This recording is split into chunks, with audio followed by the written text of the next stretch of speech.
জানেন 1970 সালে Soviet union তারা চিন্তা করলো তারা পৃথিবীর নিচে যাবে, কারণ তারা পৃথিবীর নিচে হচ্ছে কিনা আমাদের বরাবর নিচে হচ্ছে কি আমেরিকা।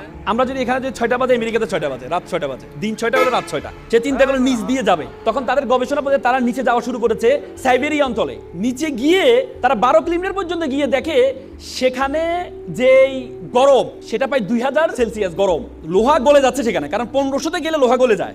আপনি দেখেন সূর্য আমাদেরকে গরম দেয়, আমরা 40, 50, 60 সেলসিয়াস গরম পাই, আমরা সূর্য আমাদের গরম দেয়, কিন্তু মাটির নিচে কিভাবে গরম হয় পরবর্তীতে আর যেতে পারে নাই। সেই গবেষণা প্রতিষ্ঠানের প্রধান ছিলেন ডক্টর এসবক। তিনি বলেন, আমি যখন যেতে পারছি না তখন আমি একটা মাইক্রোফোন পাঠিয়েছিলাম সাউন্ড নেওয়ার জন্য, ভিতরে কি সাউন্ড হয়।